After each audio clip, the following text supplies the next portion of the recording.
وہ یہ ہے کہ فرمایا جو کافر ہو کر دنیا سے جائے گا، جو ہماری آیات کا انکار کرے گا جیسا کہ یہود نے کیا ہے، فرمایا سوف نصلیہم نارا، وہ جہنم میں کیا کر دیے جائیں گے؟ داخل۔ اور یہ داخلہ تھوڑے عرصے کے لیے نہیں ہوگا، عارضی نہیں ہوگا، ہمیشہ کے لیے ہوگا۔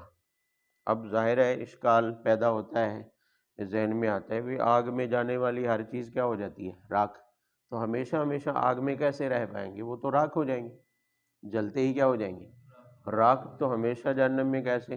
فرمایا کلما نضجت جلودہم بدلناہم جلودا، ایک چمڑی اتر جائے گی، سڑ جائے گی، گل جائے گی، دوسری چڑھا دی جائے گی، پھر جلنا پڑے گا، وہ جلد جل جائے گی، پھر دوسری چڑھا دی جائے گی۔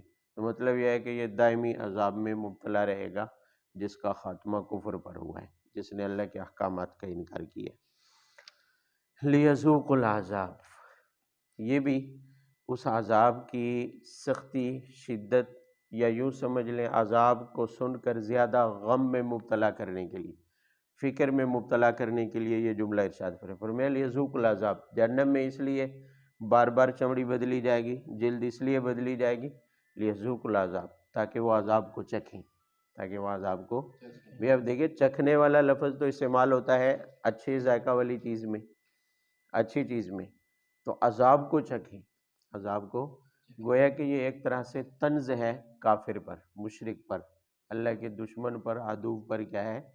طنز ہے کہ عذاب ہوگا اور تمہیں اس عذاب کو کیا کرنا پڑے گا؟ چکھنا۔ مطلب یہ ہے کہ بار بار جلد تازہ زندہ اس لیے کی جائے گی تاکہ تم بار بار تکلیف کو محسوس کرتے رہو، بار بار تکلیف کو، کیونکہ سڑ جائے، راکھ ہو جائے، گل جائے تو پھر عذاب کو کیسے محسوس کریں گے؟ تو اس لیے فرمایا بار بار چمڑی اس لیے بدلی جائے گی تاکہ عذاب کو کیا کرتے رہیں؟ محسوس کرتے رہیں۔ تو اب دیکھ لیں کہ عذاب جہنم میں کتنا شدید ہے، کتنا سخت ہے، اس کی سختی کا ہم اندازہ نہیں لگا سکتے۔ تو مسلمان، ایک مومن، اس بے فکری میں گناہ کرتا چلا جاتا ہے، کوئی بات نہیں، ایمان تو ہے، جنت میں تو جائیں گے۔ وہ بھئی جہنم میں جو کبیرہ گناہوں کی سزا بھگتنے کے لیے جانا ہے، جہنم میں جانا کوئی کم سزا ہے، بہت بڑی سزا ہے، کوئی اتنی آسان سزا نہیں ہے۔ اس بے فکری میں کرتے جاتے ہیں بھی کوئی بات نہیں، چلو جہنم میں تھوڑے عرصے کے لیے کیا ہے؟ سزا بھگت لیں، یہی ذہن میں ہوتا ہے بھی مومن ہے، نجات پائیں گے۔ بھئی مومن نجات پائے گا، اس میں کوئی شک نہیں ہے، لیکن گناہ کی سزا بھگتنے کے بعد، کبیرہ گناہوں کی سزا بھگتنے کے بعد، تو کبیرہ گناہوں کی سزا اگر ایک لمحہ بھی جہنم میں جانا پڑے تو جہنم کون سا کوئی آسان ہے؟ فرمایا 70 گنا دنیا کی آگ سے 70 گنا زیادہ شدید آگ ہے جہنم کی۔ اور دنیا کی آگ میں سیک تھوڑا سا برداشت نہیں کر سکتے ہم، تو گناہوں کی سزا بھگتنے کے لیے جہنم میں جانا کون سا کوئی آسان کام ہے؟ فرمایا ان اللہ کان عزیزا حکیما۔ یہود، اس کافر یہود، اللہ کے دشمن یا اللہ کے آیات کا انکار کرنے والے، یہ وہم سے نکال دیں کہ اللہ کی پکڑ سے کوئی بچ جائے گا۔ ان اللہ کان عزیزا، اللہ غالب ہے، اللہ کیا ہے؟ غالب ہے، وہ سب کچھ کر سکتا ہے۔ والذین آمنوا وعملوا الصالحات سندخلهم جنات تجری من تحتها الانہار۔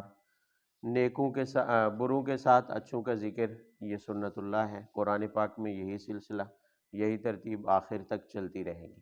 تو چونکہ کافروں کی سزا کا بیان آیا ہے تو آگے نیک لوگوں کی، جو ایمان والے ہیں، جنہوں نے انبیاء کی دعوت کو قبول کیا، نیک اعمال کیے، آگے ان کی جزا کا بیان ہے۔ فرمایا سندخلهم جنات تجری، ایسے باغات میں داخل کریں گے جن کے نیچے سے نہریں بہتی ہیں، خالدین فیہا ابدا۔ کافر کے برعکس، کافر جہنم میں سزا ہمیشہ کے لیے بھگتے گا اور مومن ہمیشہ کے لیے جنت کے مزے اڑائے گا۔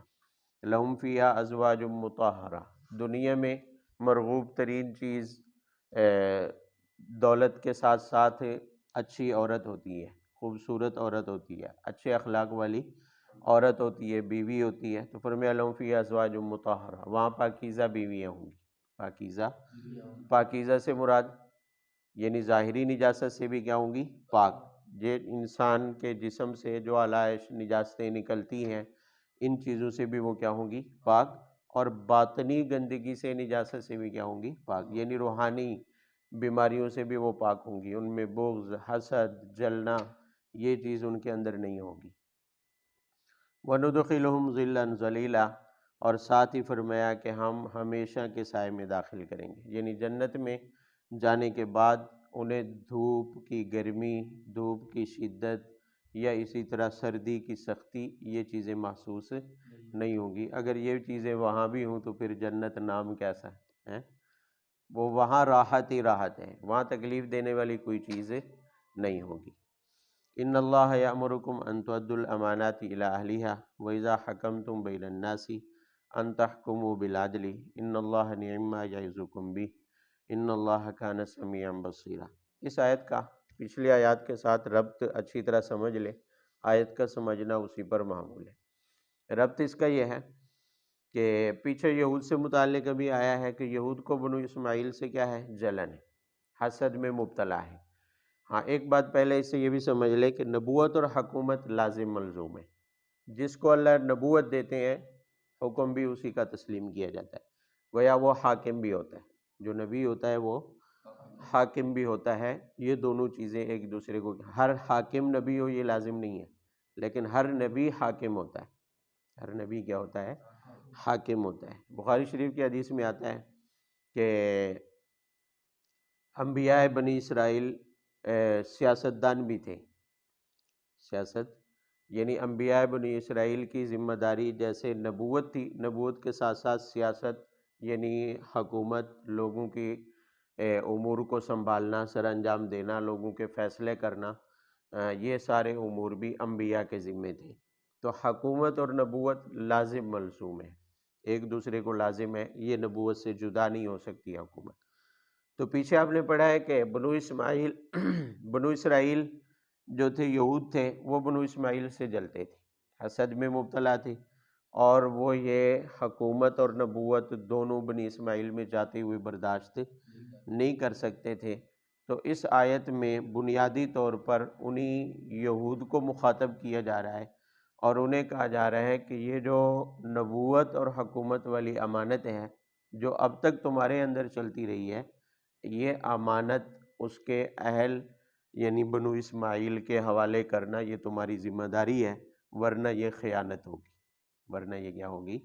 خیانت۔ تم تو اب اس کے اہل نہیں رہے، نبوت اور حکومت کی ذمہ داری کے تم اہل، یہ تمہارے پاس امانت ہے، کیونکہ اللہ نے وعدہ کیا تھا کہ ابراہیم کی اولاد میں رہے گی، تو بطور امانت کے پہلے بنی اسرائیل میں جاری کر دی۔ اب اس امانت کے تم مستحق نہیں رہے، لہٰذا اب یہ امانت جو اہل ہیں، جو حقدار ہیں بنو اسماعیل، اب ان کے حوالے کرنا اور تسلیم کرنا یہ تمہاری کیا ہے؟ ذمہ داری ہے، کیونکہ امانت حوالے نہ کرنا اہل کے، لائق آدمی کے حوالے نہ کرنا، یہ خیانت کے زمرے میں آتا ہے۔ بنیادی طور پر آنے والی آیت انہی سے متعلق ہے، لیکن قرآن پاک میں آنے والے احکام جتنے بھی ہیں، اگر اس کا کوئی سبب خاص ہو لیکن ان کا حکم عام ہوتا ہے، وہ سب کے لیے ہوتے ہیں۔ وہ کس کے لیے ہوتے ہیں؟ سب کے لیے ہوتے ہیں۔ تو اس آنے والی آیات میں جو امانت کے حقدار کے حوالے کرنے کا حکم دیا جا رہا ہے، یہ حکم عام ہے، مسلمان کے لیے بھی ہے، کافر کے لیے بھی ہے، یعنی یہود بنو اسرائیل کے لیے تو اس حوالے سے ہے، اس ربط سے ہے کہ پیچھے انہی کا تذکرہ چل رہا تھا۔ باقی یہ حکم عام ہے، مسلمانوں کو بھی حکم دیا جا رہا ہے کہ امانت کے حقدار کی طرف، اہل امانت کی طرف کیا کرو؟ ادا کرو۔ اس کا شان نزول ایک خاص واقعہ ہے کہ مشرکین مکہ زمانہ جاہلیت سے ہی ان میں بیت اللہ کی جو خدمت کی ذمہ داریاں تھیں وہ تقسیم تھی۔ وہ کیا تھی؟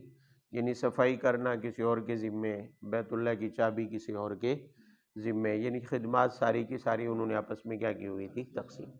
تو یہ چابی اٹھانے، چابی رکھنے، دروازہ کھولنے کی جو ذمہ داری تھی وہ بنو طلحہ کے پاس تھی، خاندان طلحہ کے پاس تھی۔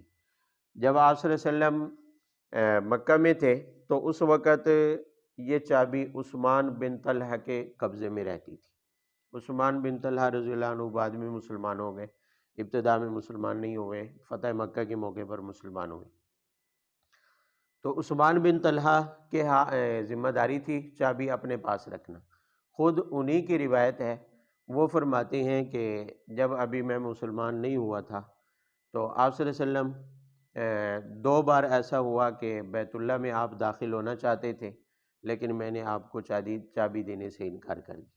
ایک مرتبہ کہتے ہیں ایسا بھی ہوا کہ خاص دن مقرر تھا، سب کے لیے بیت اللہ کھولا جاتا تھا، خاص کر قریش کے لیے، تو سارے قریش بیت اللہ میں داخل ہو رہے تھے اور دروازہ کھلا تھا۔ آپ صلی اللہ علیہ وسلم داخل ہونے کے لیے آئے تو میں نے آپ کو برا بھلا کہا، اور اس پر آپ صلی اللہ علیہ وسلم نے مجھے اور تو کچھ نہیں کہا، اتنا کہا کہ عثمان یہ یاد رکھنا کہ ایک دن چابی میرے ہاتھ میں ہوگی اور میں جس کو چاہوں گا یہ چابی دے دوں گا۔ تو آپ صلی اللہ علیہ وسلم نے جو ہی یہ جملے کہے تو عثمان بن طلحہ کہتے ہیں کہ میں نے جواب میں کہا کہ جس دن یہ چابی آپ کے ہاتھ میں آئے گی اس دن قریش پامال ہو جائیں گی۔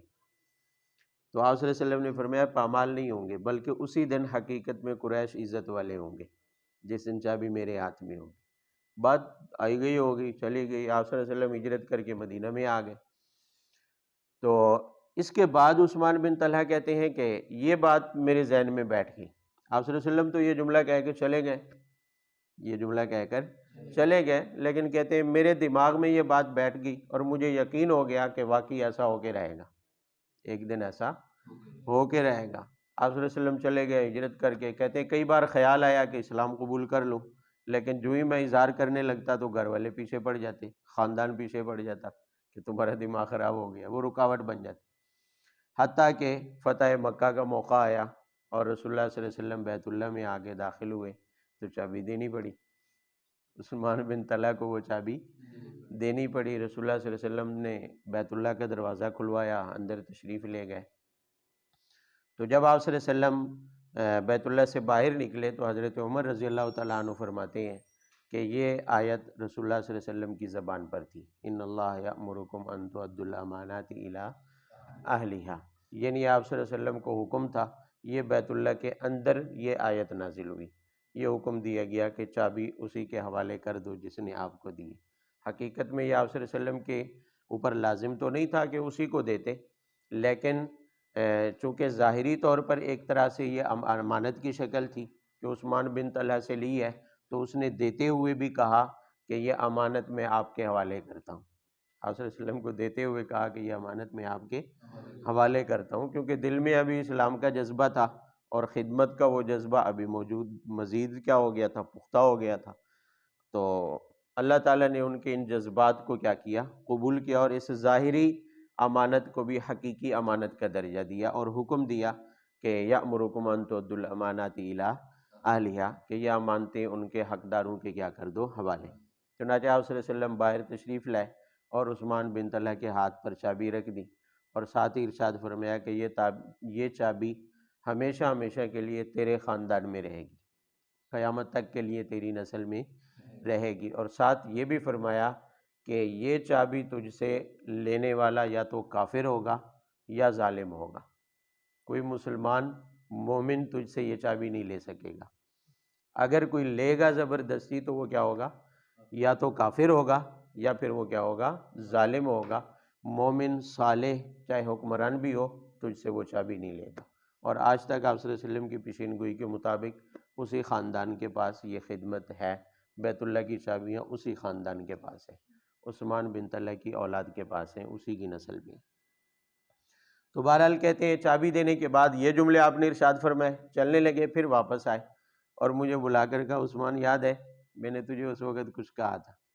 تو کہتے ہیں اللہ کے رسول کیوں نہیں، وہ تو میرے دماغ میں ابھی تک گھوم رہا ہے۔ تو پھر یہ بات یعنی مجھے کہتے ہیں میرے ذہن میں تھی کہ رسول اللہ صلی اللہ علیہ وسلم نے جاتے ہوئے کہا تھا کہ اس دن قریش اصل عزت دار ہوں گے، اصل میں معزز ہوں گے جس دن چابی میرے ہاتھ میں آئے گی۔ تو اس پر بہرحال بنیادی طور پر یہ آیت نازل ہوئی۔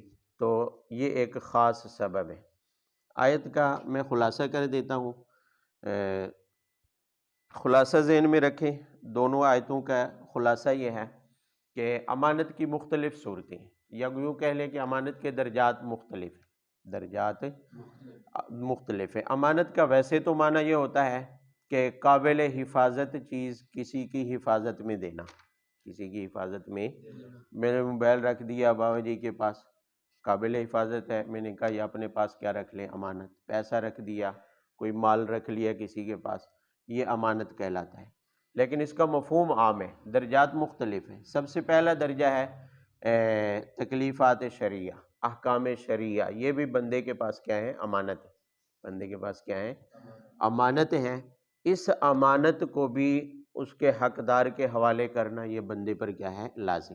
یعنی اللہ تعالیٰ کے احکامات، جو شریعت کے احکامات ہیں، یہ بندے کے پاس کیا ہیں؟ اللہ کی امانتیں ہیں، اور جیسے اللہ نے فرمایا ہے کہ میرے حوالے کرو، اسی طرح سے حوالے کرنا کیا ہے؟ لازم۔ یعنی ان احکامات پر عمل کرنا یہ بھی حقیقت میں امانت کی ادائیگی ہے۔ امانت کی کیا ہے؟ اسی طرح امانت کا ایک درجہ ہے عہدہ، ذمہ داری۔ کوئی بھی دنیاوی عہدہ، ذمہ داری، دینی خدمت کوئی بھی بندے کے حوالے ہوتی ہے تو وہ بھی امانت ہوتی ہے۔ وہ بھی کیا ہوتی ہے؟ امانت۔ اور اپنی ذمہ داری کو پورے طور پر نبھانا، یہ امانت کا حق ادا کرنا ہے۔ یہ امانت کا حق ادا کرنا ہے۔ کسی کو جج بنا دیا گیا، کسی کو گورنر بنا دیا گیا، دنیاوی عہدہ دے دیا گیا، بادشاہ بن گیا، یا دینی خدمت، کسی کو امامت کی ذمہ داری مسجد کی دے دی گئی، خطابت کی ذمہ داری دے دی گئی، تو یہ سارے کے سارے عہدے ہیں۔ عہدہ بھی ایک امانت ہوتا ہے بندے کے پاس، لہٰذا عہدے کو اس طور پر اس کی ذمہ داری کی ادائیگی کرنا کہ جیسا کہ حق ہے، جس مقصد کے لیے وہ عہدہ دیا گیا ہے، یہ دراصل عہدے کی امانت کی حفاظت ہے۔ عہدے والی امانت کی کیا ہے؟ اور اگر بندہ اس ذمہ داری کو پورے طور پر ادا نہیں کرتا تو پھر خائن کہلائے گا، امانت میں خیانت کرنے والا کہلائے گا۔ اسی طرح تیسرا درجہ ہے قاضی ہونا۔ قضا کیا ہے؟ قضا، فیصلہ۔ کسی کے پاس اختلافی معاملے میں، نزاع میں، جھگڑے میں فیصلہ لایا جاتا ہے کہ ہمارے درمیان کیا کر دیجئے؟ فیصلہ۔ تو یہ فیصلہ درست کرنا یہ بھی امانت ہے۔ یہ بھی کیا ہے؟ لہذا فیصلے والی امانت کی حفاظت یہ ہے کہ فیصلہ انصاف پر مبنی کیا جائے، سچ اور حق کے ساتھ فیصلہ کیا جائے۔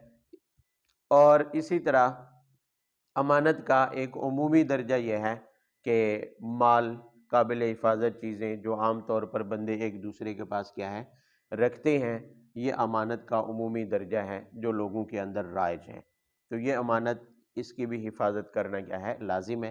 اس کے بارے میں بھی حدیث میں آتا ہے لا ایمانہ لمن لا امانت اللہ، اس کا ایمان کامل ہی نہیں ہے جو امانت دار نہیں ہے۔ یہ اسی عمومی امانت سے متعلق ہے۔ اور ایک خاص یہ امانت کی قسم جو میں نے پہلے ہی بیان کر دی، وہ کون سی؟ جس کے متعلق یہ آیت ہے، جس کے متعلق یہ بنو اسرائیل میں جو حکومت اور نبوت والی امانت تھی، اللہ نے فرمایا اب یہ کس کے حوالے کر دو؟ بنو اسماعیل کے حوالے کر دو۔ ان دونوں آیات کے اندر یہ ساری باتیں موجود ہیں، دیکھ لیں۔ ان اللہ یأمرکم ان تؤدوا الامانات، یہ حکم تو عام ہے کہ تم امانتیں سب اس کے حقدار، اس کے اہل کی طرف کیا کرو؟ حوالے۔ وَإِذَا حَكَمْتُم بَيْنَ النَّاسِ أَن تَحْكُمُوا بِالْعَدْلِ، یہ وہی قضا، فیصلے والی امانت سے متعلق ہے۔ فرمایا جب تم لوگوں کے درمیان میں فیصلہ کرو تو انصاف کے ساتھ کرو، فیصلہ کرو تو انصاف کے ساتھ۔ یہ حکم سب کو ہے، یہود تو اس کے مخاطب ہیں ہی، مسلمانوں کو بھی یہی حکم ہے۔ ان اللہ نعم ما یعظکم بہ، فرمایا کہ اللہ رب العزت نے یہ جو تمہیں امانت دار، حقدار کے حوالے کرنے کا حکم دیا ہے، یہ اللہ کی طرف سے بہترین نصیحت ہے۔ یعنی اس میں تمہاری اپنی ہی خیر خواہی ہے، اس میں تمہاری اپنی ہی کیا ہے؟ بھلائی ہے۔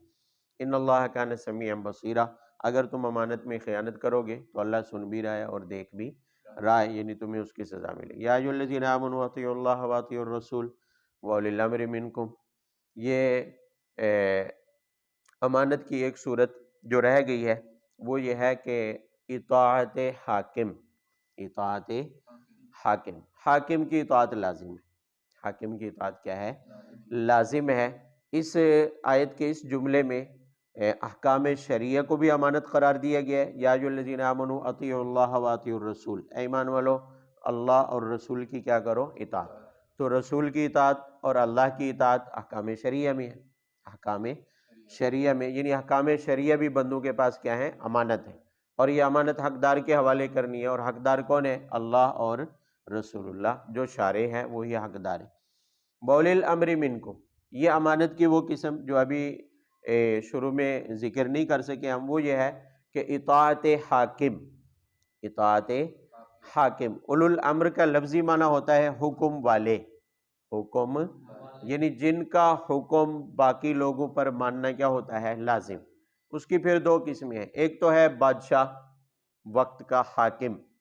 اگر مسلمانوں نے مل کر ایسے بندے کو حاکم چنا ہے کہ وہ دین کے مطابق، شریعت کے مطابق فیصلہ کرتا ہے، عمل کرتا ہے دین کے اوپر، تو ایسے متفقہ حاکم کی مخالفت کرنا گناہ کبیرہ ہے، اس کی اطاعت فرض ہے، اس کی اطاعت کرنا کیا ہے؟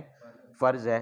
تو اولو الامر میں ایک تو وہ حاکم مراد ہے، اور دوسرا اولو الامر کہتے ہیں ائمہ مجتہدین، جو قرآن و حدیث سے شریعت کے مسائل احکام مستنبط کرنے کی صلاحیت رکھتے ہیں، ان کا حکم حاکم پر بھی نافذ ہوتا ہے، ان کی اطاعت حاکم پر بھی کیا ہوتی ہے؟ لازم، کیونکہ جو مجتہد شریعت کا مسئلہ اخذ کرے گا قرآن و حدیث سے، قرآن و حدیث کی روشنی میں، وہ تمام مسلمانوں کے لیے کیا ہوگا؟ حجت ہوگا، سب پر اس کی اطاعت کیا ہوگی؟ لازم۔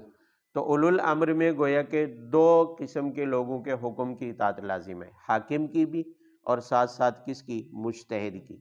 اور مجتہد کی اطاعت جو اس کے مستنبط شدہ مسئلے میں کی جائے گی، اسی کو تقلید کہتے ہیں، اسی کو کیا کہتے ہیں؟ تقلید۔ اور یہ تقلید حاکم پر بھی کیا ہوتی ہے؟ لازم، اور عام آدمی پر بھی کیا ہوتی ہے؟ لازم۔ فَإِن تَنَازَعْتُمْ فِي شَيْءٍ فَرُدُّوهُ إِلَى اللَّهِ وَالرَّسُولِ إِن كُنتُمْ تُؤْمِنُونَ بِاللَّهِ وَالْيَوْمِ الْآخِرِ ذَلِكَ خَيْرٌ وَأَحْسَنُ تَأْوِيلًا۔ چونکہ آیت کے شروع میں حکم دیا کہ اللہ اور رسول کی کیا کرو؟ اطاعت۔ تو اطاعت میں جیسے حکم کو ماننا لازم ہوتا ہے، یہ ایسے ہی اطاعت کے اندر اپنا فیصلہ اللہ اور رسول کے حوالے کرنا بھی آتا ہے، اپنا فیصلہ اللہ اور رسول کے حوالے کرنا بھی۔ تو اگلی ہدایت اسی سے متعلق ہے، فرمایا اگر آپس میں کسی معاملے میں جھگڑا ہو جائے، اختلاف ہو جائے دو آدمیوں کے درمیان، چاہے وہ مالی معاملہ ہو یا دینی شرعی مسئلہ ہو، کسی بھی معاملے میں اگر اختلاف ہو جائے تو وہ معاملہ اللہ کی طرف لے جاؤ اور رسول اللہ کی طرف لے جاؤ، اللہ کی طرف لے جاؤ۔ اللہ کی طرف لے جانے کی صورت کیا ہے؟ یعنی کتاب اللہ سے فیصلہ کرو، آپس میں ہونے والے اختلاف کا فیصلہ کس سے کرو؟ کتاب اللہ سے۔ اگر کتاب اللہ سے بھی نہ ہو سکے تو پھر رسول اللہ سے کروا لو۔ اگر رسول اللہ صلی اللہ علیہ وسلم دنیا سے تشریف لے گئے ہیں پھر اختلاف ہوتا ہے تو رسول اللہ صلی اللہ علیہ وسلم کی احادیث مبارکہ موجود ہیں، احادیث طیبہ کیا ہیں؟ موجود ہیں، ان احادیث کی روشنی میں کر لو۔ اگر یہ دونوں صورتیں نہیں ہو سکتی تو کیا کر لیں؟ تو پیچھے اس کی تیسری صورت اولی الامر کھڑا ہے، اولی الامر پھر اجتہاد پر آئے گا، پھر کس پر آئے گا؟ اجتہاد، یعنی قرآن و حدیث کی روشنی میں جو قرآن و حدیث میں واضح طور پر جن احکام کو، فیصلوں کو بیان کر دیا گیا ہے، ان کی روشنی میں پھر مسئلے کا حل نکالنے والا کون ہوگا؟ مجتہد۔ لہذا مجتہد کے اجتہاد سے پھر فیصلہ لیا جائے گا، نزاع جھگڑے کا فیصلہ، اسی طرح شرعی مسئلے میں اختلاف کا فیصلہ مجتہد کے اجتہاد پر ہوگا۔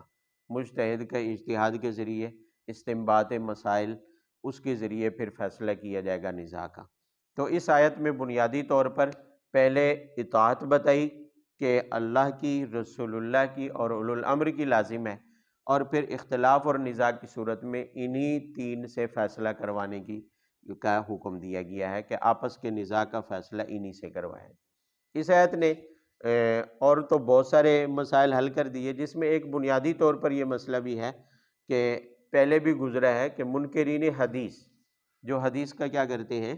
انکار کرتے ہیں، اور منکرین فقہ، جو حدیث کے نام پر فقہ کا کیا کرتے ہیں؟ انکار، اجتہادی مسائل کا اور مجتہد کی تقلید کا کیا کرتے ہیں؟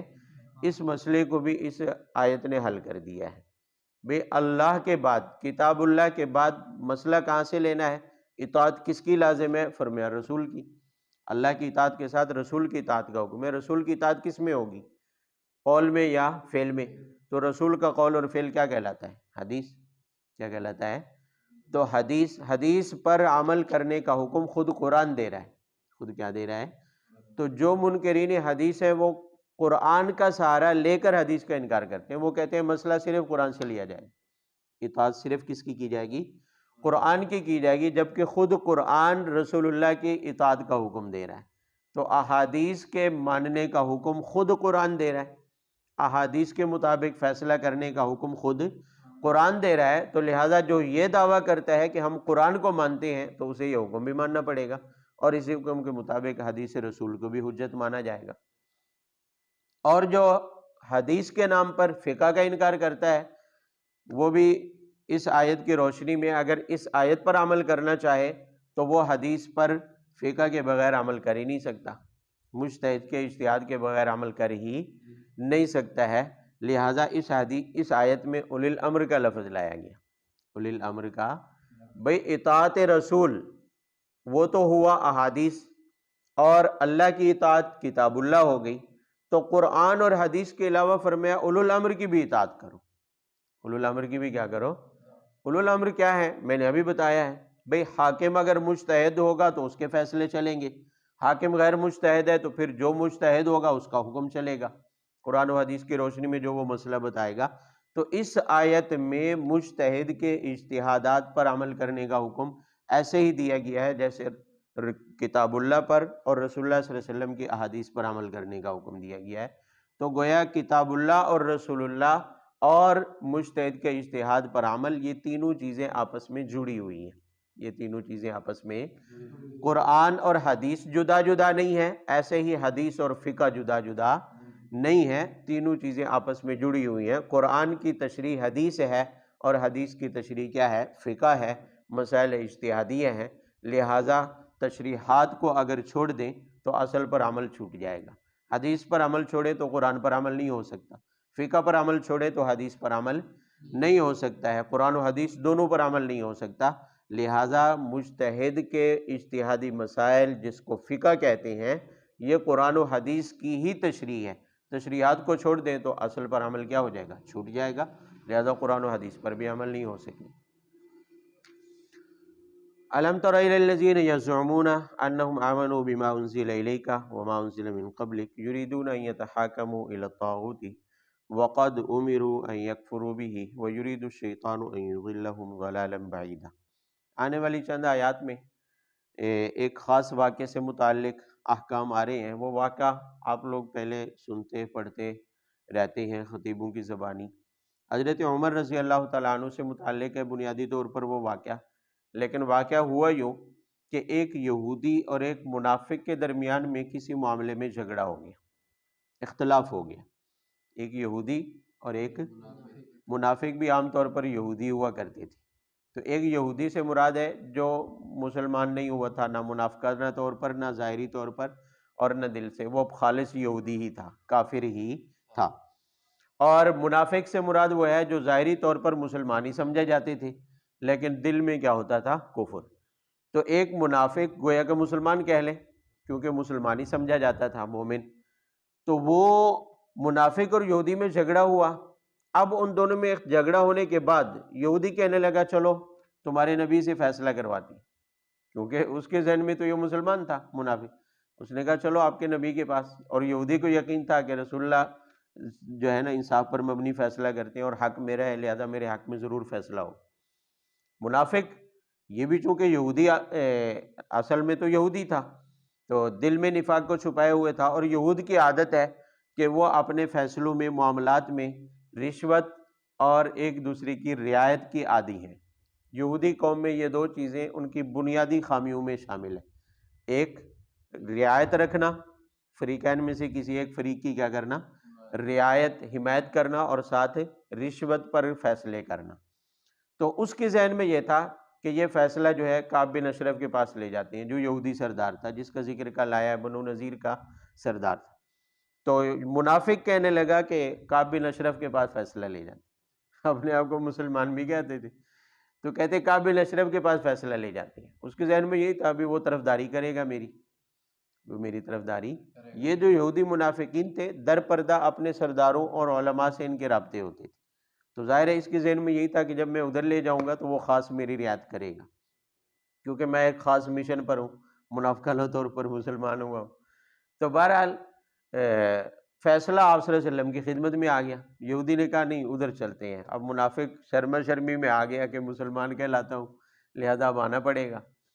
آپ صلی اللہ علیہ وسلم کے پاس آئے تو آپ نے انصاف پر مبنی فیصلہ یہودی کے حق میں کر دیا، ثبوت یہودی کے پاس تھے، تو اس پر منافق راضی نہ ہوا، راضی نہ ہوا، تو اس نے آگے یہودی کو باہر جا کر کہا چلو عمر کے پاس چلتے ہیں۔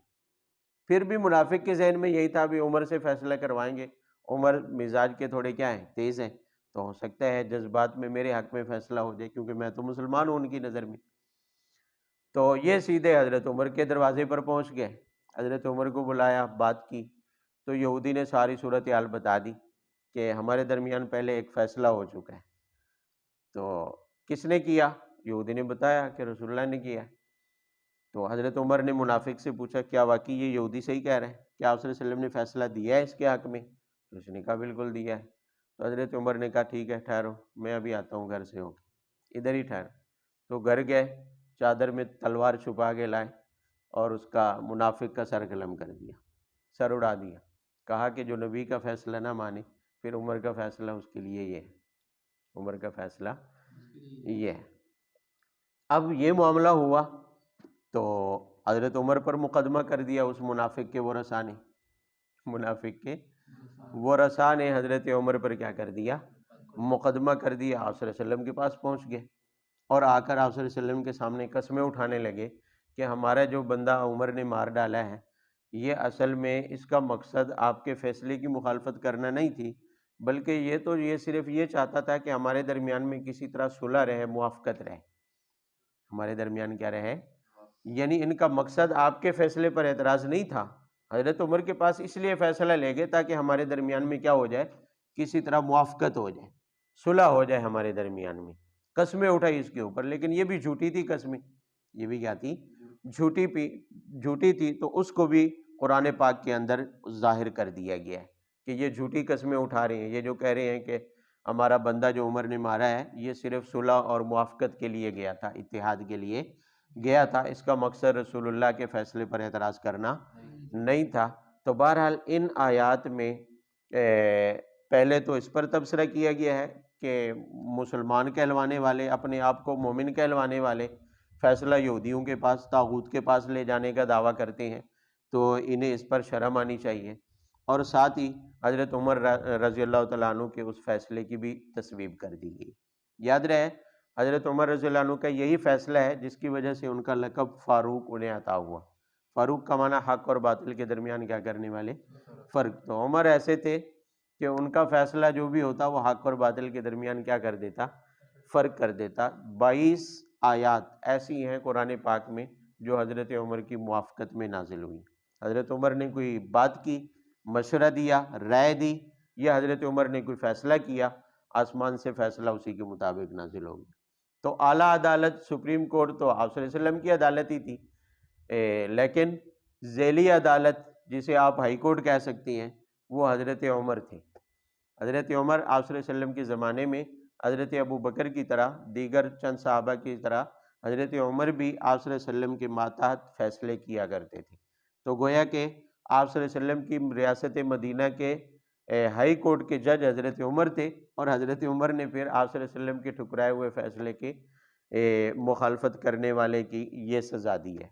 آپ صلی اللہ علیہ وسلم کے فیصلے کی مخالفت قطعاً جائز نہیں ہے۔ آپ صلی اللہ علیہ وسلم کا فیصلہ ماننا لازم اور فرض ہے، اور آپ صلی اللہ علیہ وسلم کے فیصلے کی مخالفت کرنا، اس کا انکار کرنا، اس کی سزا یہی بنتی ہے جو حضرت عمر نے اس کو دی ہے۔ ان آیات نے بھی مزید اس معاملے پر روشنی ڈال دی جو منکرین حدیث ہے، منکرین حدیث ہیں۔ آنے والی آیات کو دیکھ لیں۔ بھی انکار حدیث دراصل رسول اللہ کے فیصلوں کا انکار ہے۔ رسول اللہ کے فیصلوں کا کیا ہے؟ بھئی رسول اللہ کا فیصلہ کہاں ملے گا مسلمان کو؟ حدیث میں۔ کس میں ملے گا؟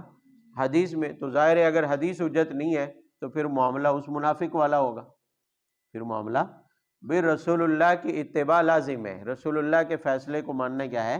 لازم ہے۔ تو شریعت کے بارے میں جو رسول اللہ صلی اللہ علیہ وسلم نے رائے بیان کی ہے، شریعت کا جو حکم جیسے بیان کیا ہے اس کو ماننا بھی کیا ہے؟ لازم ہے۔ رسول اللہ کے ارشادات کا انکار کرنا یہ اسلام نہیں ہے، یہ اسلام یا تو اس وقت کے منافقین نے کیا، یا تو اس وقت کے منافقین نے کیا جو اپنے دعوی اسلام میں کیا تھے؟ جھوٹے تھے، حقیقت میں کفر تھا ان کے دلوں میں، یا آج ہمارے زمانے کے اپنے آپ کو اہل قرآن کہنے والے منکرین حدیث کرتے ہیں، رسول اللہ کی حدیث کا انکار۔ آیات کو دیکھ لیں ذرا، الم تر الی الذین یزعمون انہم آمنوا، فرمایا آپ نے ان کو دیکھا نہیں ہے؟ الم تر، یہ تعجب کے لیے الفاظ بولے جاتے ہیں، کیا آپ نے ان کو نہیں دیکھا؟ یزعمون انہم آمنوا، جن کا گمان یہ ہے کہ وہ ایمان والے ہیں، وہ ایمان والے ہیں، کہ وہ کتاب قرآن پر بھی ایمان رکھتے ہیں، اور وما انزل من قبلک، اس سے پہلی کتابوں پر بھی کیا رکھتے ہیں؟ کیونکہ منافقین عام طور پر کیا تھے؟ یہود تھے، تو یہ دعویٰ کرتے تھے کہ ہم قرآن پر بھی ایمان رکھتے ہیں اور اپنی سابقہ کتابوں پر بھی کیا رکھتے ہیں؟ آپ نے فرمایا ان کا گمان یہ ہے کہ ہم ہیں ایمان والے، لیکن حالت یہ ہے کہ یریدون ان یتحاکموا الی الطاغوت، خواہش ان کی یہ ہے کہ طاغوت کی طرف فیصلے لے جاتی ہیں، طاغوت کی طرف۔ طاغوت سے مراد کعب بن اشرف یہودی تھا ہی، طاغوت شیطان تھا، اس کا مقصد ہی یہی تھا ہر وقت شرارتیں کروانا، تو منافق بھی اسی لیے اس کے پاس فیصلہ لے جانا چاہتا تھا کہ میری رعایت کرے گا، میری رعایت کرے گا۔ فرمایا وقد امروا ان یکفروا بھی، حالانکہ انہیں بتایا گیا ہے، جو مسلمان ہے ایمان کا دعویٰ کرتا ہے، فرمایا اللہ کی طرف سے حکم ہے کہ آپ صلی اللہ علیہ وسلم کی مخالفت نہ کریں، طاغوت کا انکار کریں، طاغوت کا کیا کریں؟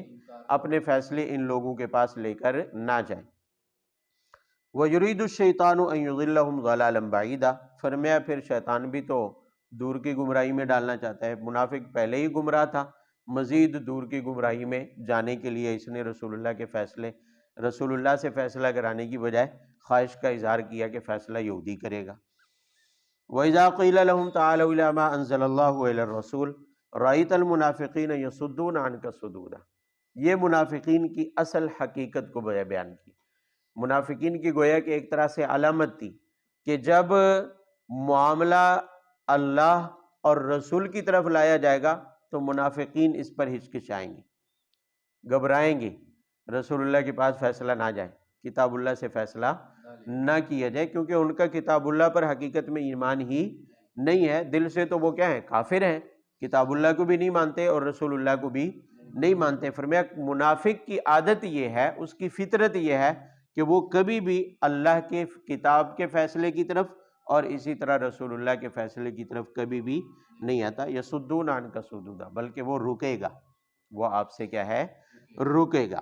فرمایا فکیف اذا اصابتہم مصیبۃ، یہ اس دوسرے واقعے سے متعلق ہے جو انہوں نے حضرت عمر کے خلاف مقدمہ کروایا، آپ صلی اللہ علیہ وسلم کے پاس آ کر کے انہوں نے ہمارا بندہ مار ڈالا ہے، جبکہ ہمارے بندے کی تو واللہ باللہ تاللہ قسمیں اٹھا کر کہا کہ ہمارے بندے کی خواہش تو صرف کیا تھی کہ صلح ہو جائے، ہمارے درمیان موافقت ہو جائے، حضرت عمر نے خواہ میں قتل کر دیا۔ تو اس پر یہ آیت نازل ہوئی، فرمایا فکیف اذا اصابتہم مصیبہ، ان کے اپنے ہی ہاتھوں سے انہیں مصیبت پہنچی تو اب کیسا انجام ہوا ان کا؟ کیسا انجام ہوا؟ مصیبت سے مراد وہی حضرت عمر کا قتل کرنا، حضرت عمر کا اس منافق کو قتل کرنا۔ فرمایا بما قدمت ایدیہم، ان کے اپنے ہی ہاتھوں سے پہنچی ہے یہ مصیبت۔ کیسے؟ ظاہراً تو حضرت عمر نے گردن اڑائی ہے، حقیقت میں اس گردن اڑانے کا سبب کیا بنا؟ آپ صلی اللہ علیہ وسلم کے فیصلے کا انکار کرنا، آپ صلی اللہ علیہ وسلم کی گستاخی ہے، آپ کی یہ بے ادبی ہے، آپ کے اطاعت کا انکار ہے۔ تو فرمایا کہ یہ مصیبت جو یہ قتل ہوا ہے، اس کی گردن اڑی ہے، در حقیقت بما قدمت ایدیہم، ان کے اپنے ہاتھوں سے اب آئی ہے، ان کے اپنے عمل کی وجہ سے ان پر آئی ہے۔ ثم جاؤک یحلفون باللہ، فرمایا ان کی حالت یہ ہے کہ جھوٹے دوبارہ آ کر قسمیں بھی اٹھا رہے ہیں کہ ہمارا بندہ جو ہے وہ فیصلے پر اعتراض نہیں کرنا چاہتا تھا، وہ صرف صلح چاہتا تھا۔ ان اردنا الا احسانا و توفیقا، وہی کہہ رہے ہیں کہ ہمارا مقصد صرف کیا تھا؟ احسان، یعنی آپس میں صلح ہو جائے، توفیقا، موافقت ہو جائے۔ اولئک الذین یعلم اللہ ما فی قلوبہم فاعرض عنہم وعظہم وقل لہم فی انفسہم قولا بلیغا۔ اس میں آپ صلی اللہ علیہ وسلم کو منافقین سے متعلق ایک ہدایت جاری کی گئی، فرمایا ان کے دلوں کی بیماری تو اللہ تعالیٰ اچھی طرح جانتے ہیں، ان کی دلوں کی بیماری یعنی ان کے دلوں میں ہے ہی نفاق، کفر ہے، ان کے دلوں میں ایمان اور اسلام نہیں ہے، گویا کہ آپ صلی اللہ علیہ وسلم کو ان کی دلوں کی حقیقت بتا دی گئی۔ ساتھ ہی یہ بھی ارشاد فرما دیا گیا کہ ان کے ساتھ عام کافروں والا معاملہ فی الحال نہ کریں، کافروں کے ساتھ جہاد جیسے جائز ہے، جیسے ان کو قتال کیا ہے؟ جائز ہے، ابھی منافقین سے اعراض کریں، فارض عنہم، آپ ان سے کیا کریں؟ وعظہم، اور انہیں کیا کریں؟ نصیحت، لیکن نصیحت بھی عام نہیں، قل لہم فی انفسہم قولا بلیغا، بھرپور نصیحت کریں، بھرپور تاکہ یہ عبرت حاصل کریں، انہیں سمجھ آ جائے اور یہ اپنے نفاق سے کیا کر لیں، توبہ۔ تو بہرحال یہ وہ آیت ہے، منافقین کا نفاق ظاہر ہونے کے باوجود بھی رسول اللہ صلی اللہ علیہ وسلم کو منافقین کے ساتھ جہاد، قتل و قتال کی اجازت نہیں دی گئی ہے، اس لیے کہ یہ اندر کے لوگ تھے اور مسلمانوں کے روب میں رہتے تھے۔ ایک تو یہ ہے کہ لوگ کہہ سکتے تھے کہ دیکھو محمد اور اس کے ساتھیوں کو کیا ہوا ہے کہ یہ اپنے ہی ساتھیوں کو قتل کر رہے ہیں، اپنے ہی ساتھیوں کو کیا کر رہے ہیں۔ دوسرا یہ ہے کہ یہ مصلحت کے خلاف تھا، مصلحت اسی میں تھی بھی چلو گولی مارو، ہیں تو منافق لیکن ظاہراً تو ہمارے ساتھ ہیں، مسلمانوں کی جماعت میں ظاہراً تو اضافہ ہوا ہے، دوسروں پر روب تو کیا ہے، چھایا ہوا ہے دشمن کے اوپر، لہٰذا اندر میں جو ہم منافقانہ طور پر مسلمان اپنے آپ کو کہتے ہیں، اتنا تو ہے کہ ہم ان کی ظاہری تکلیفوں سے تو بچے ہوئے ہیں، ظاہری تکلیفوں سے تو بھئی اتنا تو ہے کہ تلوار اٹھا کے مقابلے میں تو نہیں آتے نا، اگر ان کو بھی دشمن بنا لیا تو پھر ڈبل دشمن ہو جائے گا۔ مشرکین مکہ پہلے دشمن ہے، عرب والے دوسرے پہلے ہی دشمن موجود ہے مشرکین عرب، اور ساتھ میں اندر والوں کو بھی کیا بنا لیں گے ہم، دشمن۔ اس لیے فی الحال منافقین کو سے اعراض کا حکم دیا گیا، قتل و قتال کا حکم نہیں دیا اور اس کی اجازت نہیں دی۔ وَمَا أَرْسَلْنَا مِن رَّسُولٍ إِلَّا لِيُطَاعَ بِإِذْنِ اللَّهِ، یہ آیت بھی اسی سے متعلق ہے، لیکن سابقہ آیات کی روشنی میں وہی قاعدہ اور ضابطہ بیان فرمایا مَا أَرْسَلْنَا مِن رَّسُولٍ إِلَّا لِيُطَاعَ بِإِذْنِ اللَّهِ، فرمایا کہ میں کوشش کر رہا ہوں کہ آپ جاگ جائیں، لیکن آپ ہیں کہ مزید نیند میں ہی جا رہے ہیں، تھوڑا ٹائم رہ گیا، بس آگے تفسیر بھی تھوڑی سی رہ گئی ہے۔ فرمایا کہ رسول آتا ہی اس لیے ہے لیطاع باذن اللہ، تاکہ اللہ کے حکم سے اس کی کیا کی جائے، اطاعت۔ نہیں سمجھے بات کو؟ بھی رسول محض ڈاکیہ نہیں ہوتا، محض قاصد، یعنی اللہ کا پیغام پہنچانے والا صرف نہیں ہوتا، بلکہ رسول تو اس لیے آتا ہے تاکہ اس کے احکامات کی کیا کی جائے، اطاعت اور پیروی کی جائے، اس کے عمل کی پیروی کی جائے، اس کے فرامین، اس کے احکام کی اطاعت کی جائے، اس کے حکموں کو مانا جائے۔ تو رسول اللہ کی حیثیت محض ڈاکیے کی نہیں ہے، قاصد کی۔ یہ کس کا نظریہ ہے؟ منکرین حدیث کا۔ وہ کہتے ہیں کہ رسول اللہ کی حیثیت نعوذ باللہ محض ڈاکیہ کی ہے، شارع کی نہیں ہے۔ شریعت کے احکام دینے، خود سے طے کرنا، یہ رسول اللہ کی ذمہ داری، اس لیے رسول اللہ کی اطاعت بھی لازم نہیں ہے۔ بھی ڈاکیہ اور قاصد آتا ہے تو وہ کسی اور کا حکم لاتا ہے، اس حکم کی پیروی لازم ہوتی ہے، ڈاکیے کے اپنے کسی ذاتی حکم کی پیروی لازم ہوتی ہے۔ بھئی قاصد بھیجا کسی نے کسی کے پاس اور خط دینے کے لیے بھیجا، تو اس خط میں موجود جس کا حکم ہے اس کی پیروی کی جائے گی نا، یا اس ڈاکیہ اپنی طرف سے بھی کچھ کہہ دے تو اس کی بھی اطاعت کی جائے گی؟ نہیں۔ تو وہ کہتے ہیں رسول اللہ کی حیثیت صرف محض کس کی ہوتی ہے؟ ڈاکیہ کی، لہٰذا ڈاکیہ اور قاصد کی ذاتی احکام کی پیروی لازم نہیں ہوتی۔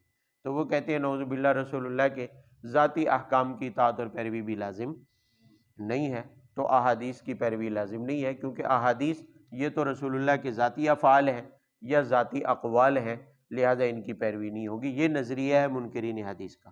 تو اس آیت نے طے کر دیا، فرمایا رسول تو اس لیے آتا ہے تاکہ اس کی اطاعت کی جائے، تو وہ محض ڈاکیہ نہیں ہوتا، رسول کی حیثیت محض ڈاکیہ کی، بلکہ وہ کیا ہوتا ہے؟ شارع بھی ہوتا ہے، اس کا ہر قول اور ہر فعل شریعت کے حکم کا درجہ رکھتا ہے، اس کی اطاعت بھی کیا ہوتی ہے؟ لازم۔ فرمایا وَلَوْ أَنَّهُمْ إِذْ ظَلَمُوا أَنفُسَهُمْ، یہ ان منافقین سے متعلق ہے۔ فرمایا چاہیے تو یہ تھا کہ جب ان منافقین سے یہ جرم ہوا کہ رسول اللہ صلی اللہ علیہ وسلم کے فیصلے کے خلاف یہ اپنا فیصلہ دوسری جگہ لے گئے، انہیں تو چاہیے یہ تھا کہ یہ آتے اور آ کر اللہ سے مغفرت طلب کرتے، رسول اللہ سے آ کر درخواست کرتے کہ آپ ہمارے لیے کیا کریں؟ بخشش مانگے۔ نتیجہ یہ نکلتا کہ اللہ رب العزت ان کی توبہ کو کیا کر لیتے، لیکن یہ تو ایسے ہٹ دھرم ہے کہ یہ آپ کے پاس آئی نہیں، بجائے توبہ کرنے کے، بجائے معافی مانگنے کے، اپنی ضد کے اوپر کیا ہے؟ اڑے ہوئے ہیں کہ ہمارا مقصد تو اصلاح تھا، ہمارا مقصد تو کیا تھا، اور اس پر قسمیں بھی اٹھا رہے ہیں، یعنی انہیں اپنے اس فعل پر ابھی تک شرمندگی نہیں ہے۔ فَلَا وَرَبِّكَ لَا يُؤْمِنُونَ حَتَّى يُحَكِّمُوكَ، مزید پچھلی آیت میں جو بیان ہوا کہ رسول اس لیے آتا ہے تاکہ رسول کی کیا کی جائے؟ اطاعت۔ اگلی آیت میں اسی کے تاکید کے لیے حکم ہے، فرمایا لا یؤمنون حتی یحکموک فیما شجر بینہم، فرمایا انسانوں میں سے کوئی بھی انسان تب تک حقیقی مومن نہیں ہو سکتا جب تک کہ رسول اللہ کے فیصلے کو تسلیم نہ کرے، جب تک کہ رسول اللہ کے فیصلے کو اور آپ کے ہوتے ہوئے کسی اور کے پاس فیصلہ لے جائے، وہ مومن نہیں ہے، وہ مومن، فرمایا لا یؤمنون، مومن نہیں ہو سکتا حتی یحکموک، یہاں تک کہ آپ کو حکم بنائے، آپ سے فیصلہ کروائے، آپ سے کس میں؟ فیما شجر بینہم، جو آپس میں کیا ہو جائے؟ اختلاف۔ تو رسول اللہ کے ہوتے ہوئے رسول اللہ سے فیصلہ کروانا کیا ہے؟ لازم ہے۔ خود سے کوئی فیصلہ کرنا یا کسی اور کو کی طرف فیصلہ لے جانا، یہ ایمان کے خلاف ہے، ایمان کے کیا ہے؟ خلاف ہے۔ ثم لا یجدوا فی انفسہم حرجا مما قضیت ویسلموا تسلیما۔ ہاں، ساتھ ہی فرمایا کہ رسول اللہ سے صرف فیصلہ کروانا کافی نہیں ہے، فیصلہ ہو جانے کے بعد رسول اللہ کے فیصلے سے دل میں تنگی بھی محسوس نہ کرے، اس کے بارے میں اس کو دل سے تسلیم بھی کرے، دل سے تسلیم بھی کرے، اس پر کسی قسم کا کوئی اعتراض نہ کرے، یہ لازم ہے اس کے اوپر۔ اس کے بارے میں روایات میں ایک واقعہ آتا ہے، حضرت زبیر اور ایک یہودی کے درمیان میں جھگڑا ہوا پانی کے بارے میں۔ حضرت زبیر کا باغ پہلے تھا اور جو یہودی ہے اس کا باغ بعد میں تھا، کھیت کو پانی لگانے کا معاملہ تھا، اور جو بند بنا ہوا تھا جس کو آپ منی ڈیم کہہ لیں، بند ہوتے تھے، پانی جس میں جمع کر لیا جاتا، پھر کھیتوں کو لگاتے رہتے تھے، جیسے یہاں باری ہوتی ہے نہری پانی کی، تو ان کی بھی باریاں ہوتی تھی۔ اب باری تھی حضرت زبیر کی، حضرت زبیر کی باری تھی، اور ان کا باغ تھا بھی قریب، اور جس طرح منجی کو پانی زیادہ دینا پڑتا ہے، ایسے کھجور کے باغات کو جب پانی دیتے تو وہ بھی کھیت کو بروانا پڑتا ہے، اس کو بھی زیادہ پانی چاہیے ہوتا ہے۔ تو حضرت زبیر اور ان کا جھگڑا اس بات پر تھا کہ پانی ختم ہو جائے گا، اگر حضرت زبیر اپنے باغ کو پانی دیتے ہیں اپنی باری پر اور رج کے دیتے ہیں، سیراب کرتے ہیں فل، تو پانی کیا ہو جائے گا؟ ختم، تو یہودی کا کھیت اجڑ جائے گا۔ آپ صلی اللہ علیہ وسلم کی خدمت میں آئے تو آپ نے یہودی کو نقصان سے بچانے کے لیے، حق اگرچہ حضرت زبیر کا تھا، آپ نے اس کی رعایت کرتے ہوئے فیصلہ یہ فرمایا، حضرت زبیر سے کہا کہ پانی صرف اپنی زمین میں پھیر لو، اپنی زمین میں کیا کر لو؟ پھیر لو، مطلب یہ ہے کہ تھوڑا سا پانی لگا دو کہ جس سے آپ کے باغ تک پہنچ جائے، سیراب فل سیراب نہ کرو، مکمل طور پر لبالب کھیت کو نہ بھرو۔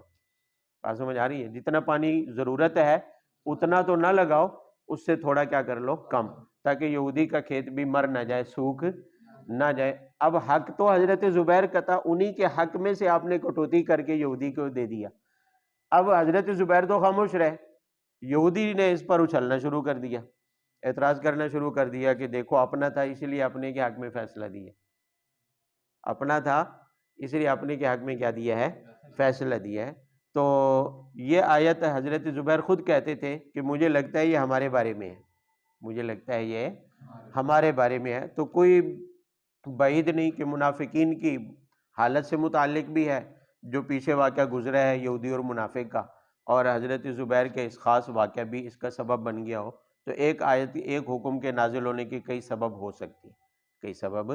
تو اس میں قطعی طور پر کہہ دیا گیا، اسی گویا کہ یہودی کو خطاب ہے کہ ایسا بندہ جو آپ صلی اللہ علیہ وسلم کو فیصل نہ مانے، آپ کو حکم نہ مانے، فرمایا وہ مومن نہیں ہو سکتا۔ اور ساتھ ہی فرمایا کہ آپ کے فیصلے پر فیصلہ ہو جانے کے بعد تنگی محسوس کرنا دل میں، اور آپ کے فیصلے کو دل سے تسلیم نہ کرنا، یہ بھی جائز نہیں ہے۔ جس طرح آپ کو حکم بنانا لازم ہے، اسی طرح آپ کے کیے ہوئے فیصلے کو دل سے ماننا بھی کیا ہے؟ لازم ہے، اور آپ صلی اللہ علیہ وسلم کے فیصلے پر دل میں تنگی، حرج محسوس کرنا، یہ بھی جائز نہیں ہے۔ وَلَوْ أَنَّا كَتَبْنَا عَلَيْهِمْ أَنِ اقْتُلُوا أَنفُسَكُمْ أَوْ اخْرُجُوا مِنْ دِيَارِكُمْ، یہ بھی منافقین سے متعلق ہے۔ منافقین کو کہا جا رہا ہے کہ دیکھو ہم نے تمہارے اوپر کوئی بڑے بڑے احکام شکر ہے نازل نہیں کیے، ورنہ تم تو نہ مانتے، ورنہ تم تو مثلا تمہیں ہم نے جہاد میں جانے کا حکم نہیں دیا، تمہیں ہم نے ہجرت کرنے کا حکم، جہاد اور ہجرت دونوں منافقین پر بھاری تھی، دونوں منافقین پر کیا تھی؟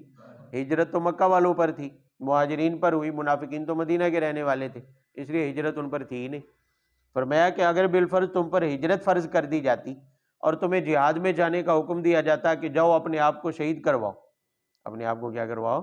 شہید کرواؤ، شہادت کی نیت سے جاؤ میدان جہاد میں، تو تم کبھی نہ کرتے۔ فرمایا کہ اگر انہیں حکم دیا دیتا ما فعلو، یہ کبھی نہ کرتے، الا قلیل منہم، مگر تھوڑے سے ان میں سے جاتے جو مخلصانہ طور پر مسلمان ہوئے، جیسے عبداللہ ابن سلام اور دوسرے، باقی یہ منافقین کبھی نہ جاتے۔ فرمایا وَلَوْ أَنَّهُمْ فَعَلُوا مَا يُوعَظُونَ بِهِ لَكَانَ خَيْرًا لَهُمْ وَأَشَدَّ تَثْبِيتًا۔ تم سے تو صرف اتنا مطالبہ ہم نے کیا، نہ تو میدان جہاد میں جان دینے کا حکم دیا تمہیں، نہ ہجرت کا حکم دیا، تم سے صرف اتنا مطالبہ کیا کہ رسول اللہ کے فیصلوں کو کیا کرو؟ دل سے تسلیم کرو۔ تم سے تو یہ نہیں ہو سکا، اگر تم یہ کر لیتے تو لَكَانَ خَيْرًا لَهُمْ، یہ تمہارے لیے کیا ہوتا؟ بہتر ہوتا، اور تمہارے ایمان میں ثابت قدمی کا سبب بھی بن جاتا۔ وَإِذًا لَّآتَيْنَاهُم مِّن لَّدُنَّا أَجْرًا عَظِيمًا وَلَهَدَيْنَاهُمْ صِرَاطًا مُّسْتَقِيمًا۔ یہ ہے رسول اللہ صلی اللہ علیہ وسلم کے فیصلے کو ماننے کی صورت میں منافقین کو کیا فائدہ حاصل ہوتا؟ فرمایا اجرًا عظیما، اپنی طرف سے ہم تمہیں کیا دیتے؟ اجر عظیم، بہت بڑا ثواب دیتے۔ کیوں؟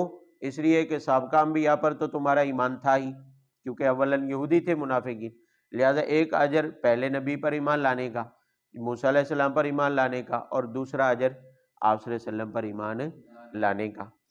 اور آگے فرمایا کہ وَلَهَدَيْنَاهُمْ صِرَاطًا مُّسْتَقِيمًا، رسول اللہ کے فیصلے کو ماننے کی صورت میں تمہیں صراط مستقیم کی طرف ہدایت بھی مل جاتی، ہدایت بھی۔ تو گویا منافقین جو دل میں کفر رکھتے تھے، اللہ رب العزت کی طرف سے یہ فیصلہ ہو چکا تھا کہ اگر وہ رسول اللہ کے فیصلے کو تسلیم کر لیتے ہیں تو انہیں صحیح، مکمل، خالص، مخلص ایمان کی بھی توفیق دے دی جائے گی۔ لیکن چونکہ انہوں نے رسول اللہ کے فیصلے کو دل سے تسلیم، تو اللہ رب العزت نے ان کے لیے صراط مستقیم کی ہدایت کا فیصلہ بھی نہیں کیا، یعنی اتنے بڑے اجر سے محروم رہ گئے، اتنی بڑی نعمت سے وہ کیا رہ گئے؟ محروم رہ گئے۔ فرمایا وَمَن يُطِعِ اللَّهَ وَالرَّسُولَ فَأُولَٰئِكَ مَعَ الَّذِينَ أَنْعَمَ اللَّهُ، یہ آخر میں قاعدہ کلیہ بیان کیا۔ فرمایا جو اللہ کی اور رسول کی اطاعت کرے گا، اللہ کی اور رسول کی اطاعت کرے گا، اس کا انجام ان لوگوں کے ساتھ ہوگا جن پر اللہ نے انعام کیا، جن پر اللہ نے کیا کیا؟ وہ کون سے لوگ ہیں؟ انبیاء، صدیقین، شہداء اور نبی۔ کس کو کہتے ہیں؟ جس پر اللہ کی طرف سے وحی آئے، جس کو مخلوق کی ہدایت کے لیے، رہنمائی کے لیے بھیجا جائے۔ اور شہید، صدیق کس کو کہتے ہیں؟ جو نبی کی تصدیق بغیر دلیل کے کرے، بغیر مطالبہ دلیل کے نبی کی کیا کرے؟ تصدیق کرے، بغیر معجزے کا مطالبہ کیے، بغیر نشانی کا مطالبہ کیے، جیسے ابوبکر صدیق نے کیا۔ آپ نے فرمایا نبی ہوں، کہا پڑھا دو کلمہ، کوئی دلیل نہیں مانگی، کوئی نشانی نہیں مانگی، کوئی معجزہ نہیں مانگا۔ آپ نے فرمایا کیا ہوں میں؟ نبی ہوں، نبوت کا دعویٰ کیا، تو کہنے لگے پڑھاؤ کلمہ۔ ابوبکر صدیق مردوں میں سب سے پہلے اسلام قبول کرنے والے، عورتوں میں حضرت خدیجہ رضی اللہ تعالیٰ عنہ اسلام قبول کیا، انہوں نے آپ کی زوجہ ہیں۔ سب سے پہلے آپ صلی اللہ علیہ وسلم نے پہلی وحی کا ذکر بھی حضرت خدیجہ کے سامنے آ کر کیا، اور دوسرا ذکر نبوت کا آپ نے کس کے سامنے کیا ہے؟ ابوبکر صدیق کے سامنے کیا۔ جو ہی کیا کہا پڑھا دو کلمہ، مجھے پڑھا دو۔ تو صدیق اس کو کہتے ہیں جو نبی سے بغیر دلیل اور نشانی کا مطالبہ کیے ایمان لے۔ ایسے ہی رسول اللہ صلی اللہ علیہ وسلم جب معراج پر گئے، واپس آئے، آ کر بیان کیا تو پورے مکے میں شور مچ گیا۔ ابو جہل نے تو آسمان سر پہ اٹھا لیا، ہر جگہ جا کے بتاتا پھرتا کہ دیکھو عجیب ہے، پہلے باتیں کم تھی کہ آپ مزید یہ دعوے کر رہے کہ ایک ہی رات میں یہاں سے بیت المقدس ہو کے آیا ہوں، پھر بیت المقدس سے آسمانوں سے ہو کے آیا ہوں ایک ہی رات کے اندر۔ ایسا کیسے ہو سکتا ہے؟ ایسا کیسے ہو سکتا ہے؟ لیکن ابوبکر صدیق تجارتی قافلے کے ساتھ مکہ سے باہر گئے ہوئے تھے۔ ابو جہل انتظار میں تھا کہ ابوبکر صدیق کو پھسلاؤں گا، اس بات کے اوپر ابوبکر کو کیا کروں گا، تو وہ راستے میں جا کے انتظار کرتا روزانہ کہ وہ قافلہ کب آتا ہے۔ تو ایک دفعہ راستے میں جا کے کھڑا ہوا، ابوبکر صدیق آ رہے ہیں، تو پہلے ہی پکڑ لیا اور کہنے لگے آج تو اخیر ہو گئی ہے۔ ابوبکر صدیق کہتے کیا ہوا ہے، کوئی بتا تو صحیح، کچھ بتا تو صحیح، ہوا کیا ہے؟ کہتے بس نہ پوچھ، تو بس اتنا بتا مجھے کہ اگر کوئی بندہ ایسا دعویٰ کرے کہ میں ایک ہی رات میں یہاں سے بیت المقدس اور وہاں سے آسمانوں سے ہو کے آیا ہوں، تو اس کے بارے میں تیری کیا رائے ہے؟ کوئی بندہ کہے تو وہ نام نہیں لیا، اس نے بتایا نہیں کہ کس نے ایسا کیا. وہ بکر صدیق لا علم تھے، پتہ نہیں تھا انہیں کہ معراج کا واقعہ پیش آیا ہے. تو اس کے بارے میں ابو بکر صدیق نے کہا پہلے یہ بتا بندہ کون ہے، پہلے یہ بتا وہ بندہ. یہ نہیں کہا کہ بھئی وہ ایسا ویسا ہوگا، بلکہ پہلے پوچھا کہ وہ بندہ کون ہے. کہا کہ وہی تیرا یار ہے جو نبوت کے دعوے کرتے ہیں. ابو بکر نے کہا پھر تو ٹھیک کہتا ہے، پھر تو کیا ہے ٹھیک کہتا ہے. یعنی اگر وہ کہتے ہیں تو پھر کیا کہتا ہے ٹھیک ہے، پھر سچ ہے، پھر ماننے والی بات ہے. اگر وہ کہتے ہیں تو مطلب دیکھیں بغیر دلیل کے. اب ایک وہ تھا جو رسول اللہ کی زبانی سن رہا تھا پھر بھی نہیں مان رہا تھا، بھاگتا پھر رہا تھا تاکہ لوگ اس کا کیا کریں انکار. اور صدیق جب آپ کے نام کے ساتھ منسوب کر دیا گیا کہ وہ ایسا دعویٰ کر رہا ہے، ابھی ملے بھی نہیں آپ صلی اللہ علیہ وسلم سے، ملاقات بھی واپسی پر ابھی نہیں ہوئی، بعد میں ہوئی، تو کہا اگر وہ کہتے ہیں تو پھر کیا ہے سچ ہے. اسی کو صدیق کہتے ہیں. اور شہید کس کو کہتے ہیں؟ جو اپنی جان میدان جہاد میں کیا کرے لٹا دے. اور صالح اس کو کہتے ہیں جو اللہ کا مطیع اور فرما بردار ہو، متقی پرہیزگار. تو فرمایا کہ رسول اللہ اور اللہ کی اطاعت کا صلہ کیا ہے کہ ان لوگوں کا ساتھ میسر ہوگا آخرت میں. ان لوگوں کا ساتھ کیا ہوگا میسر ہوگا. المرء مع من احبہ، بندہ قیامت والے دن اسی کے ساتھ اٹھے گا میدان حشر میں جس کے ساتھ محبت ہوگی. نبی سے ہے تو نبی کے ساتھ، اور کسی بھی نبی سے ہے تو اسی کے ساتھ جس کے ساتھ زیادہ ہے.